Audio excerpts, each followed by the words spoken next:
As we continue to dive into the plethora of interesting eras of Doom lore, today we're going to look at a relatively specific turning point in the Doom story: the invasion of the Dark Realm and the subsequent fall of Earth. The events of this particular section of the Doom legacy are commonly referred to in many of the games, as they are quite pivotal for the series. The invasion of Earth not only solidifies the story of Doom as one that will go on much longer than just one or two games, but also solidifies the character of the Doom Guy, or Doom Slayer, as an eternal defender of his species and a never-ending threat to the forces that seek to destroy them. At the end of the original Doom, Hell was all but defeated and the portal to our dimension seemed closed. As Doom Guy was returning home, it's hard to not imagine him thinking about the trials and tribulations he went through, the challenges he overcame,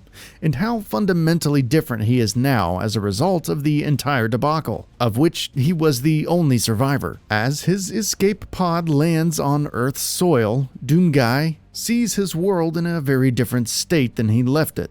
Instead of the Earth that we all know now, this one was in ruins, on fire, and in the middle of a complete collapse under the weight of the same forces he had just vanquished from Mars and its moons. The battle wasn't finished at the end of the original game, it simply entered its second half. Billions of humans are dead and all of society is in ruin. The lucky ones seem to be the ones that have died, as many humans have been transformed into hellish flesh-eating zombie mutants. The humans who haven't suffered this fate are either joining the fight or fleeing for their lives. However, amidst the chaos, humanity's most important leaders have formulated a plan to leave Earth to ensure the survival of humanity in some form. There are ships ready to go, but the forces from the Dark Realm have surrounded the spaceport physically and with a fiery force field, making this last-ditch effort to save humanity completely out of reach. This, in a nutshell, is the plot of Doom 2, which tells the story of Earth's fall as it is invaded and decimated by the forces of evil. The gameplay and setup pretty much mirror the original game, but of course with a massive contextual shift, as the game isn't about saving Mars, it's about something much more profound. This story setup provides a much more compelling context than the original games did. While Hell invading Mars is certainly interesting and gives the player an excuse to kill things, at the end of the day, it was Mars. Who really cares what the hell happens to Mars? At most, the original game's main motivation was only really compelling to save the Doom Marine and see him safely return to the planet that actually matters, Earth. The guys behind writing the story probably got the memo on this, and thus put that planet in danger to raise the stakes. As you play through the game, Doom Guy, who is referred to as the Doom Marine at the time, takes out massive army after army of Mancubi, Cacodemons, Revenant, Archviles, Imps, Arachnotrons, and many more unspeakables, in an effort to deactivate the force field set in place to stop humanity's escape. Eventually, as you might imagine, this is achieved, and Doom Guy is left on Earth, knowing he is one of the few humans left to be there, and likely saving his species from complete annihilation.